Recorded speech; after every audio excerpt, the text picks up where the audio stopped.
Welcome back to Untermeyer Gardens. Here I am standing at the foot of our Cascade beds. These beds have been in the ground since about 2017, a part of the Temple of Love restoration that was inspired and funded by Mayor Martinelli. We sometimes call these our butterfly beds as well. There's a lot of pollinator-friendly plants throughout this garden. We started with a foundation planting of different Japanese maples. We'll maybe take a closer look at one or two of those as we move along through the day. But this is one of the more mature gardens in the park at the moment. So flanking the Cascade Falls themselves is a bog. Now this entire watercourse was designed and implemented by Glencar Water Gardens. They've been a great partner with us. The idea here is the water, which is recirculating, percolates through this bog area, acting as something of a natural filter, and then rejoins the rest of the water course. We've taken the opportunity to plant some bog plants in this area, including Iris LAEVIGATA. It's a iris that loves being in the water. There's a few different cultivars that you can use with different color flowers. We've also used a Carex in here, which is a sedge. Interestingly enough, it's a great plant for dry shade, or if you keep its feet wet, full sun as it is here. Next to that, we have a Juncus EFFUSUS, which is a really interesting plant. It works in the water and could work at the water's edge as well. We grow it in some containers from time to time. And then a plant all of us are probably familiar with is the Typha LATIFOLIA, or giant cattails. So here we're along the stairs at the Temple of Love Cascade beds, and we have in the foreground, your foreground here, Gillenia TRIFOLIATA. This plant was new to me when we started planting this garden. I wanted to plant Gora lindemeri, which is a great native prairie plant, more prolific throughout the south. I've never been able to grow it well, and it's always frustrated me. And this Gillenia is a very similar plant, and obviously we can grow it well here. 4 by 4 feet maximum, and we're already there just in a few years. Nestled in between this pair of Gillenia is an aster, and it really puts on its fall show and isn't thought of as a great plant for spring, but I love this foliage and this low clump. It's an aster called Jindai. It will grow to 4 to 5 feet and hold these really impressive purple flower spikes above the foliage in fall. It's a real good fall show.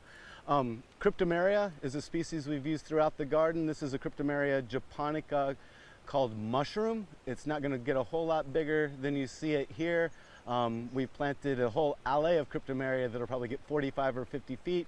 If this one gets to 3 feet, I'll be super impressed. So as I mentioned, we've used Japanese maples to punctuate some level of structure throughout these Cascade beds. And this is one of the more interesting I would like to share with you. It's Acer palmatum Ryusen. So it's a Japanese maple, but what makes it truly unique is this weeping habit, and if you can see just a bit of trailing branches spilling down the hillside. I've actually seen this plant used, if you start it very young and stake it down, it will act as a ground cover. I do kind of like the fact that we've let it get to about 2.5, 3 feet and let it spill down the hill that way. Immediately adjacent to the Cascade Falls, we've used a grass that really comes into its own in its fall, but we like the pale green lemony color it provides us in the spring along with this texture, is Seslaria autumnalis. That's interplanted with a Salvia cultivar. We've used superbas and NEMEROSA cultivars throughout the garden. You really can't go wrong with any of those species. Next to that is a really interesting plant grown from seed by one of our gardeners, Drew Schuyler. It's Crambe MARITIMA. Worth growing enough for that gray-blue foliage and those very pronounced veins. And then just behind that, sort of fallen over, are the seed heads that persist after it's done, and equally as interesting for that particular plant. Falling down the Cascade a little bit more, we have some different Crambes. There is an interesting aster-like plant that comes into its own right now. It's Calamagrostis incisa blue star. I'd like to get more of that throughout the garden. Again, that's next to a fall blooming aster, the Aster Tarcarictis Jindai, And behind that is one of my favorite grasses to use. Granted, you see it in nearly every mall and office park planting. It's Calamagrostis, AQUATIFLORA, Karl Foerster. So this bluegrass is one I've tried to grow over and over and over again, and we're still giving it a try. There's different cultivars coming out all the time. This one is a Festuca Idahoensis Siskiyou Blue, and that's underplanted with a Ajuga. One of my favorite plants along the Cascade is this Larix decidua Pendula, so it's a weeping larch tree. It'll give us great fall color and lose all its foliage and reveal a really interesting cascading falling structure. This plant was donated to us by Marco Polo Stefano at Wave Hill. He was growing this in a pot in his front porch. We grew it as a pot for a couple years, and then when we planted this garden, it was a perfect match. That plant is framed by a couple very whimsical plants. It's a bulb called Erisymum. It's a Reuter hybrid. Gives us a lot of whimsical color in shades of yellow and orange in the very late spring, very early fall. And finally, you can see some more of the Salvia NEMEROSA we've used. Again, if this is a cultivar I believe is Rose Marvel. So we're down here in a bed where we like to use the self-sowers and a few perennials, and we do have another Japanese maple in this space.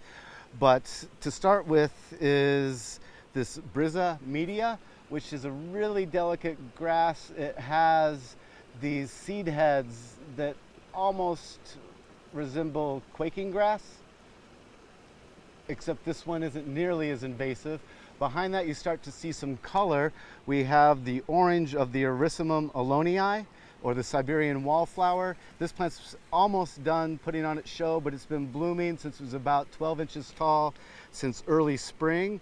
Next to that, we have a Salvia, Transylvanica Blue Cloud. Really great color in a Salvia, and it's throwing itself around this particular bed too.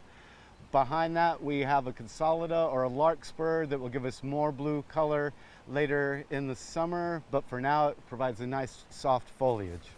So thanks again for taking a tour with me through the Cascade beds. It's always a lot of fun.